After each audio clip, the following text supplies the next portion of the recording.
नमस्कार दोस्तों, मैं हूं नवीन पाटीदार और आप देख रहे हैं वॉइस एमपी। मध्य प्रदेश का नीमच जिला अवैध और वैध अफीम खेती से अब पहचाने जाने लगा है। यहाँ पर जितनी बड़ी संख्या में वैध अफीम की खेती होती है, उससे बड़ी संख्या में यहाँ पर अवैध अफीम का काला कारोबार भी होता है। और अब इसमें सफ़ेद पोश कारोबारी भी जुड़ते दिख रहे हैं, जहाँ पर पहले अफीम तस्कर पंजाब, हरियाणा और राजस्थान के तस्कर यहाँ पर आते थे और यहाँ से अफीम की तस्करी करते थे। लेकिन अब इसमें स्थानीय जो सफ़ेद पोश के कारोबारी हैं, मंडी के कुछ व्यापारी हैं, वो भी इसमें जुड़ते दिख रहे हैं। उनका नाम भी तेजी से अब इस काले कारोबार में जुड़ता दिख रहा है। अगर वही बात की जाए तो जिस तरीके का खुलासा नीमच पुलिस ने बीते दिनों किया, मनीष तिवारी के गोदाम पर छापामार कार्रवाई की थी, उसके बाद कई तरह के क्लू और कई तरह की जानकारी पुलिस को लगी है। अगर पूरे मामले की बात करूं तो पूरे मामला आपको बताऊं तो इस पूरे मामले में पुलिस ने अभी तक 3 जनों को आरोपी बनाया है, जिसमें एक चौकीदार गोपाल है, दूसरा मनीष तिवारी जिसका गोदाम है, साथ ही उसका सहयोगी हरिओम है जो इस पूरे मामले में जुड़ा हुआ है। और मुख्य सरगना और मुख्य जो मास्टरमाइंड है वो मनीष तिवारी है, जिसको पुलिस तलाश कर रही है। अभी मनीष तिवारी पुलिस के गिरफ्त से दूर है। तो वहीं दूसरी तरफ बात किया है तो पुलिस को मुखबिर से सूचना मिली थी कि मनीष तिवारी बड़े पैमाने पर यहाँ पर अफीम की तस्करी कर रहा है, डोला चोरा की तस्करी कर रहा है। उसके आधार पर उसके बाद पुलिस ने मनीष तिवारी के गोदाम पर छापामार कार्रवाई की थी और यहाँ से 37 क्विंटल के करीब डोला चोरा जब्त किया था। साथ ही 3 पिकअप, एक मोटरसाइकिल भी यहाँ से जब्त की थी, जिसकी अगर लागत जिसकी अगर रुपयों की बात की जाए कितने रुपए का डोला चोरा था तो करोड़ों रुपए में इसकी अंतर्राष्ट्रीय मूल्य जो है बताया जा रहा है। अगर दूसरी तरफ अगर बात की जाए तो ऐसा माना जाए पुलिस को और भी कई सूचना मिली थी। उसके बाद पुलिस ने मनीष तिवारी के इसकी नंबर 36 में उसके कोठी पर दबिश दी, जहां पर ताले तोड़ने के बाद पुलिस ने जब उसका घर खंगाला और यहां से कई दस्तावेज जब्त किए, जिसमें करोड़ों अरबों रुपए की जो उसकी संपत्ति सामने आई है। साथ ही 12 वाहन के मिलने की और उसके कागज मिलने की भी खबर हमारे सामने है, हमारे पास है। जिस तरह की कार्रवाई नीमच पुलिस ने की, एक टीम बनाई गई थी और मनीष तिवारी की कोठी पर दबिश दी गई थी, जिसमें जीरम पुलिस टीआई थे, मनासा पुलिस टीआई थे और नीमच सीएसपी और नीमच सिटी के थाना प्रभारी ने मिलकर यहाँ पर दबिश दी थी उनके घर पर। वहाँ से बड़ी संख्या में लाखों करोड़ रुपए के दस्तावेज जब्त किए जमीनों के, साथ ही वाहन के दस्तावेज जब्त किए हैं। कुल मिलाकर बड़ी संख्या में यहाँ से जमीनों के दस्तावेज मिले हैं। साथ ही कई क्लू और कई डायरी भी उनको मिली है, जिसमें कई अफीम तस्करों के नाम है, सफेद पोश कारोबारियों के नाम है और साथ ही कुछ व्यापारियों के नाम है, जिसका लेखा जोखा उस डायरी पे लिखा हुआ है। ऐसे में माना जा रहा है कि नीमच पुलिस जल्द कोई बड़ा खुलासा कर सकती है। साथ ही जिस तरह से मनीष तिवारी के घर पर पुलिस ने दबिश दी है, उसके बाद ऐसा माना जा रहा है कि कई अफीम तस्कर और कई सफेद पोश कारोबारी भूमिगत होते भी नजर आ रहे हैं। इस वक्त की सबसे बड़ी अपडेट हम आपको बता रहे हैं। तो वहीं इस मामले को लेकर जो हमारे चीफ रिपोर्टर दीपक खताबिया ने स्थानीय यहाँ के जो वकील है उनसे बात की, किस तरह का कानून ये है और किस तरह से यहाँ पर बड़ी संख्या में अफीम की तस्करी की जा रही है, आखिर उसके पीछे क्या कारण है। तो आइए सुनते हैं क्या कहा यहाँ के स्थानीय नेताओं ने क्या कहा और साथ ही यहाँ के वकीलों ने क्या अपनी बात रखी किस तरीके से। आइए हम आपको सुनाते हैं। नमस्कार, मैं हूं दीपक खताबिया और आप देख रहे हैं वॉइस एमपी। जी हां, मनासा पुलिस ने कुछ दिन पूर्व जय जिनेंद्र रोड के पीछे एक गोदाम पर दबिश दी थी, जहां बल्क मात्रा में डोडा चूरा मिला था। बताया जा रहा है कि डोडा चूरा मनीष तिवारी का था। उसी को कार्रवाई को आगे बढ़ाते हुए जब पुलिस ने 36-20 में एक कोठी मिली, बताया जा रहा है ये कोठी मनीष तिवारी की है। जब इस कोठी में पुलिस ने दबिश दी तो कई चौंकाने वाले मामले सामने आए। इसमें एक डायरी और कई कागजात मिले हैं, जिसमें कई मंडी व्यापारी और प्रॉपर्टी दलालों के नाम सामने आए हैं। उसी को लेकर पुलिस अधीक्षक सूरज कुमार वर्मा ने नगर पुलिस अधीक्षक राकेश मोहन सोलक के नेतृत्व में एक टीम का गठन किया, जिसमें नीमच सिटी पुलिस और मनासा पुलिस संयुक्त कार्रवाई करेगी और इस पूरे मामले की छानबीन करेगी। वॉइस एमपी के लिए दीपक दबे की रिपोर्ट। ये बात बिल्कुल सही है कि डोडा चूरा और अफीम की तस्करी से, पोस्तादाना से जो है धन मानो बरसात हो रही है। और ये देखते देखते इन 5-7 साल 10 साल में डोडा चूरा के भाव देख लो, अफीम के भाव देख लो, पोस्तादाना के भाव देख लो कि कहाँ से कहाँ आसमान पे पहुँच गए। और इनके आसमान पे पहुँचने का यहाँ के लोकल जनजीवन पे क्या असर पड़ा है कि पूरे देश में जो है ज़मीन के भाव घट रहे हैं, बिल्डर की बिल्डिंगें नहीं बिक रही है, फ्लैट्स नहीं बिक रहे हैं। और यहाँ पे 80-80 लाख के 1-1 करोड़ के फ्लैट एक दिन में बिक जाते हैं, मिनटों में बिक जाते हैं। एक दिन में कॉलोनियाँ कट जाती है। एक दिन में कॉलोनियों में भाव 2000 से 2500, 3000, 5000, 5500, 6000। ये भाव तो भीलवाड़ा, अजमेर, जयपुर, रतलाम में नहीं है और वो नीमच में। ये क्यों? ये कहाँ से आया? कोई आम जनजीवन के पास इतना पैसा थोड़ी है। ये सब जो है डोडा चूरा, अफीम दोलापाली की तस्करी से जो पैसा अकूत धन संपदा प्रवाहित हो रही है उसका ये परिणाम है। और ये भी बिल्कुल सच है कि ये सारे काम खुले में अगर हो रहे हैं तो बगैर पुलिस के शेल्टर के थोड़ी होते हैं, पुलिस ही शेल्टर देता है। ये पुलिस वालों के देख लो आप कि कितने पुलिस वालों के यहाँ पे करोड़ों रुपए ब्याजूने के चल रहे हैं, बाजार में चल रहे हैं, उनकी लठेतों की गैंग काम कर रही है।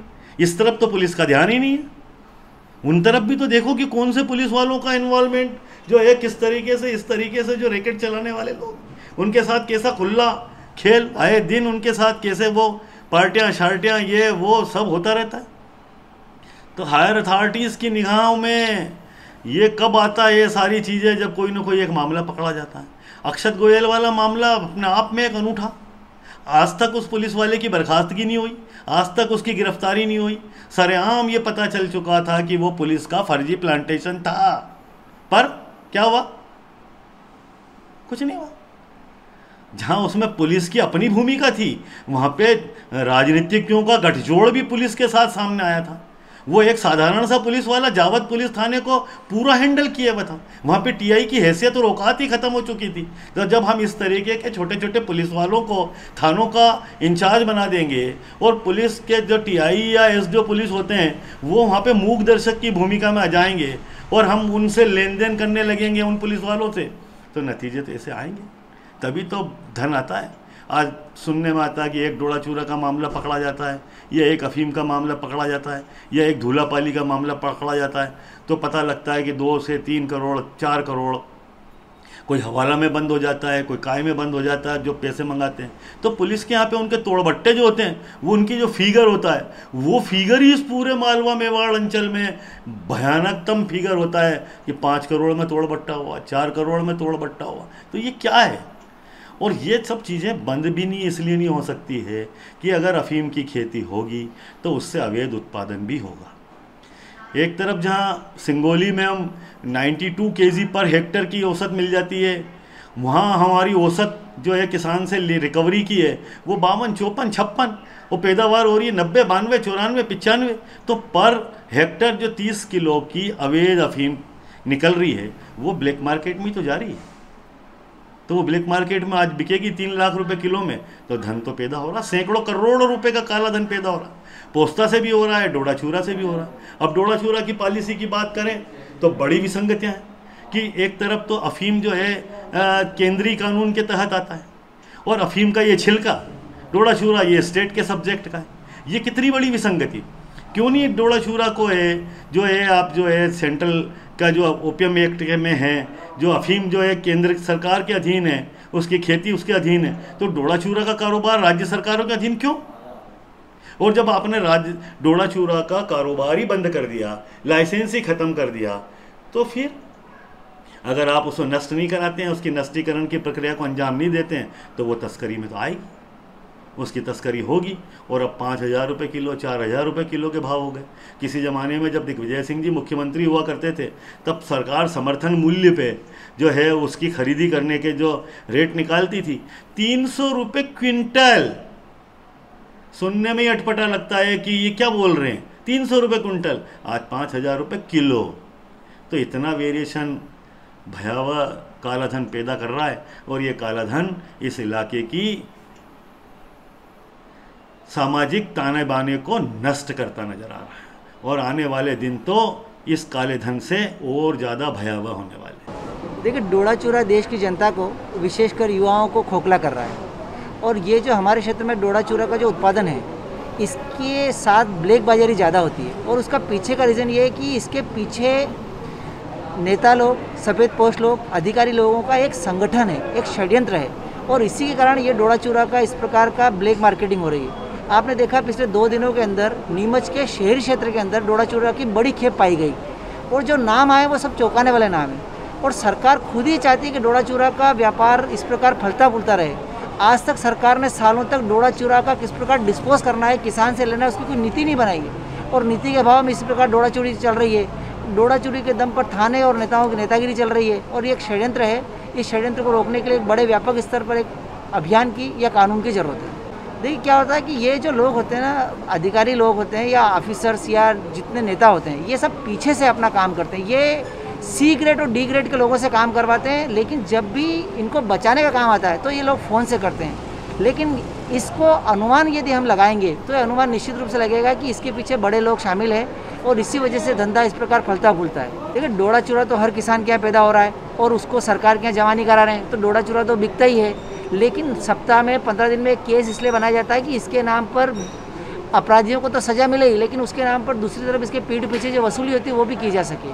और ये सारी चीज़ें सब जनता के सामने है, जनता सब चीज़ समझती है कि आज पिछले 15 इतने सालों में सरकार ने डोड़ा चूरा खरीदने का क्यों अभी तक पॉलिसी नहीं बनाई है, क्यों आज तक किसान के घर पे डोड़ा चूरा पड़ा हुआ है, और क्यों ये सब लोग जो है इनको बचाने के लिए थानों पर चले जाते हैं, क्यों लोग इनके लिए फ़ोन करते हैं, सब चीज़ें सामने हैं। इस समय इन वर्षों में देखा गया है कि डोड़ा चूरा भारी मात्रा में तस्करी हो रही है। इसके पीछे शहर के बाहर के ज़िले के पंजाब तक के स्मगलर्स आपस में एक बहुत बड़े नेटवर्क से जुड़े हैं और शहर के बहुत बड़े बड़े सफ़ेदपोश नेता, जिनको लोग जानते नहीं कि ये अपनी सफ़ेदपोश के आड़ में कितना बड़ा धंधा चला रहे हैं, इस डोड़ा चूरा के अवैध व्यापार के कारण आम किसान भ्रमित हो रहा है। और शासन की नीतियाँ यदि स्पष्ट और कठोर हों तो इस क्षेत्र में बहुत बड़ी मात्रा में डोड़ा चूरा की अवैध तस्करी को रोका जा सकता है। अभी इन दिनों अवैध डोड़ा चूरा के जो भाव हैं वो नेशनल लेवल पे बहुत अधिक बढ़ गए हैं और इधर बेरोज़गारी बहुत अधिक बढ़ गई है, उधर आतंकवाद बहुत बढ़ गया है। ये सब चीज़ों का एक कनेक्शन है और इस कनेक्शन के तहत बहुत बड़े डोड़ा चूरा के तस्कर इस क्षेत्र में पनप गए हैं और छोटे छोटे किसानों को लालच देके और उन लोगों को इन चीज़ों में उलझा देते हैं और ये स्थिति आने वाले दिनों में कानून और व्यवस्था को भी चपेट में ले सकती है। ये एक बहुत बड़ी घटना है कि अब यह जो था पहले चोरी छिपे बहुत अलग दूर कहीं गोडाउन में इधर उधर ये धंधा चलता रहता था, रजिस्टर्ड लाइसेंस के आड़ में धंधा चलता था। अब ये देखा जा रहा है कि इन लोगों के तेवर इतने अधिक तीखे हो गए हैं कि ये अब शहरी क्षेत्र में भी आ गए हैं और खुले आम इनकी तस्करी चल रही है और काफ़ी प्रयास भी किए जा रहे हैं इनको रोकने के लिए, लेकिन जितना रोकने का प्रयास होता है उतना ही तेज़ी से ये आगे बढ़ते हैं। हमारे क्षेत्र में शुरू से जो है अफीम उत्पादन को लेके ये जो है नीमच और चित्तौड़ ज़िला जो है अफीम उत्पादन को लेके प्रसिद्ध रहा और सबसे ज़्यादा जो अफीम का उत्पादन इसी क्षेत्र में होता हो रहा। जहाँ तक अफीम का सवाल है, अफीम जो है एनडीपीएस एक्ट के प्रावधानों के अंतर्गत उसका परिवहन करना या उसको रखना या अवैध रूप से उसका क्रय विक्रय करना आपराधिक श्रेणी में आता है और उसके लिए एक स्पेशल एक्ट की हमारे यहाँ प्रावधान किया गया है, जिसके अंतर्गत कड़ी से कड़ी सज़ा और जुर्माने का प्रावधान है। लेकिन इसके साथ साथ जो इसके सबऑर्डिनेट जो है डोड़ा चूरा अभी जो देखने में आ रहा है, वो जो डोड़ा चूरा की जो है तस्करी इन दिनों इन क्षेत्र में बहुत बड़ी है और उसका कारण ये है कि डोड़ा चूरा का जो परिवहन है वो इन दिनों ये देखने में आ रहा है कि तस्कर के अलावा दूसरे व्यापारी वर्ग इसको करने लगे और दूसरे व्यापार की आड़ में करने लगे। अभी कई केस ऐसे सामने आए कि मंडी से जुड़े कुछ ऐसे व्यापार जिसमें कि डोड़ा चूरा का उपयोग किया जा रहा था या डोड़ा चूरा का परिवहन किया जा रहा था, तो इसमें कुल मिला के ये है कि मंडी के जो प्रोडक्ट है या व्यापारी वर्ग के दूसरे जो भी प्रोडक्ट हैं उसकी आड़ में ये डोड़ा चूरा का व्यापार करते हैं और जो मूल जो प्रोडक्ट है, मान लीजिए कि कोई व्यापारी धनिया बेचता है तो धनिए के ट्रक में अगर आपने 4 बोरे डोड़ा चूरा के रख दिए तो वो इतना आसान नहीं होता उसको ट्रैक करना या आसान नहीं होता उसको डिडक्ट करना, आसान नहीं होता उसको पकड़ना। और जैसा कि हम सब जानते हैं कि मादक पदार्थ की तस्करी में जो पैसा बहुत है, तो ये युवा पीढ़ी जो है हमारे क्षेत्र की वो इस तरफ बहुत आसानी से आकर्षित हो जाती है और उन्हें लगता है कि बहुत कम समय में ऐसा काम करके हम ज़्यादा से ज़्यादा पैसा कमा सकते हैं, रातों रात हम करोड़पति हो सकते हैं। तो इस तरीके से आजकल आप देखें कि नीमच मंदसौर क्षेत्र में इस तरीके की डोड़ा चूरा की जो तस्करी की और परिवहन की घटनाएं दिनों दिन बढ़ती जा रही है। समाज सेवी संस्थाएं का तो जहाँ तक मुझे लगता है कि समाज सेवी संस्थाएं इसमें किस तरीके से आगे आए, क्योंकि सबसे बड़ी बात यह है कि आप इस बात का अंदाज़ नहीं लगा सकते कि जो समाज सेवी और जो सफ़ेदपोश लोग हैं वो ये धंधा भी कर रहे हैं। आम जनता के नॉलेज में ये बात जब आती है, जब मामला खुल जाता है, तब पता चलता है कि अरे ये फलाना व्यक्ति ये फलाना व्यवसाय की आड़ में इस तरीके से जो है मादक पदार्थों की तस्करी कर रहा था। इसलिए जहाँ तक समाज के आगे आने का प्रश्न है, तो समाज को तो काफ़ी देर बाद पता चलता है कि ये इस तरीके का भी कोई कार्य समाज में हो रहा था। और अभी हाल ही में ऐसी घटनाएं हुई है कि समाज की आड़ में, समाज सेवा की आड़ में या दूसरे व्यापार के आड़ में जो है अवैध मादक पदार्थों की तस्करी की जा रही थी। मुझे नहीं लगता कि तस्करों में कोई खौफ जो है वो ख़त्म हो रहा है।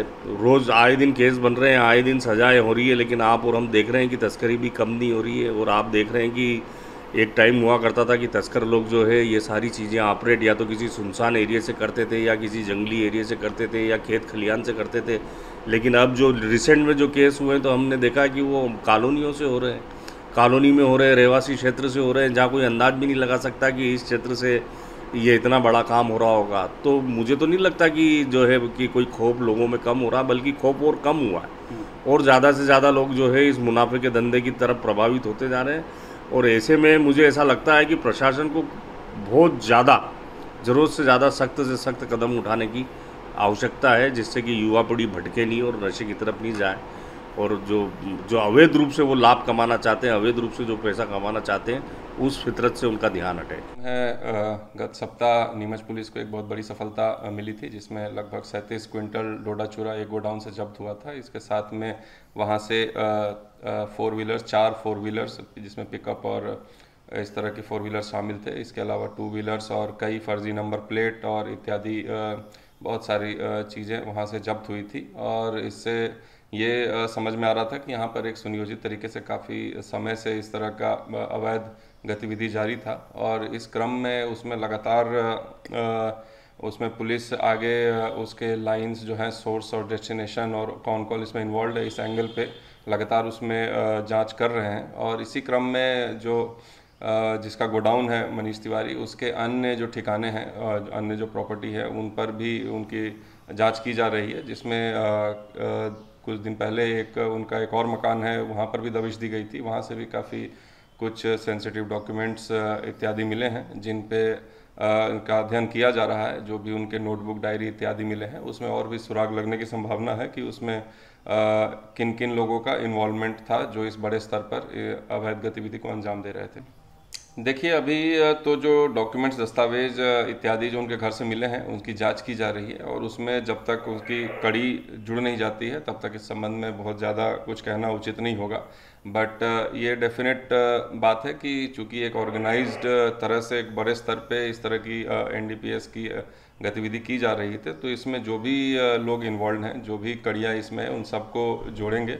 और आज इसी के क्रम में हमने एक SIT का भी ऑर्डर किया है, जिसमें सिटी और मनासा और अन्य अधिकारियों की एक SIT की टीम होगी CSP कैंट के अंडर, जो इस पूरे प्रकरण को गंभीरता से देखेंगे, इसके हर पहलू को एनालाइज करेंगे, और इसमें ज़्यादा जो भी जिसका भी इन्वॉल्वमेंट किसी भी स्तर का है, उन सबको उजागर करने का प्रयास करेगी।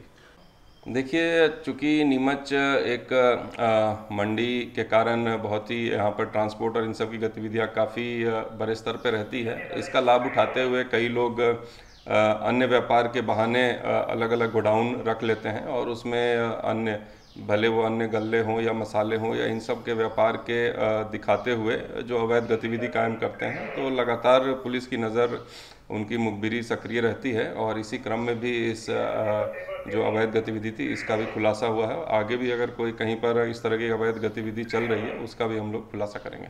किस तरह? देखिए, चूँकि यहाँ पर अफीम के पट्टे शासन द्वारा दिए जाते हैं, तो ये तो डेफिनेट बात है कि यहाँ पर जो डोडा चूरा है, अफीम है, इसकी पैदाइश है। तो यहाँ और मंदसौर या फिर रतलाम या इवन राजस्थान, जो भी इस तरह के जो भी ज़िले हैं जहाँ पर इस तरह के पट्टे दिए जाते हैं, तो डेफिनेटली अगर कोई भी यहाँ पर अवैध गतिविधि होगी तो इन जगह से ही होगी।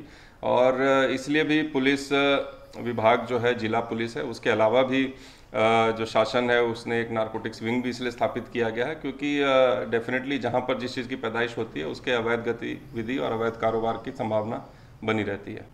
देखिए, पुलिस तो लगातार इस पे नज़र रखी हुई है, चूँकि हमारा ज़िला भी एक सीमावर्ती ज़िला है, जहाँ पर का लगभग 70% बॉर्डर जो है वो दूसरे स्टेट से लगता है। इसलिए डेफिनेटली एक बड़ी चुनौती रहती है, और पुलिस लगातार इसमें सक्रिय है। पिछले कुछ महीनों में भी काफ़ी बड़ी मात्रा में अवैध डोडा चूरा और पिछले कुछ दिनों में अफीम की भी कायमी की गई है। और उसमें भी जिसके भी जो तार जहाँ भी जुड़े हों, भले वो राजस्थान में हो, पंजाब में हो, या जिस ज़िले में भी हो, जिस स्टेट में भी हो, उन सभी को आरोपी बनाया जाएगा और कड़ी से कड़ी उसमें कार्रवाई सुनिश्चित की जाएगी। देखिए, तो जो पुलिस के लिए जो प्रावधान है, कानूनी प्रावधान है, अगर कोई अवैध संपत्ति है तो उसमें अगर वो NDPS के प्रॉफिट से अर्जित की गई है तो उसमें सफेमा की कार्रवाई रहती है, जिसमें उन प्रॉपर्टी के लिए हम लोग केस प्रस्तुत करते हैं और सफेमा न्यायालय द्वारा उसमें उसके सीजर के आदेश किए जाते हैं।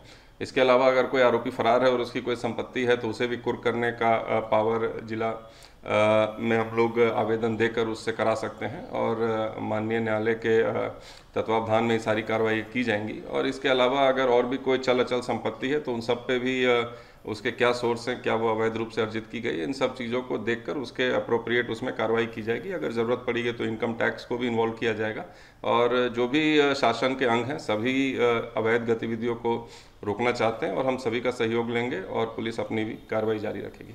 देखिए, अभी ये विवेचना का विषय है, जब तक उसको हम लोग खुलासा करेंगे, एक सही समय पर खुलासा करेंगे। अभी समय से पहले खोलना ये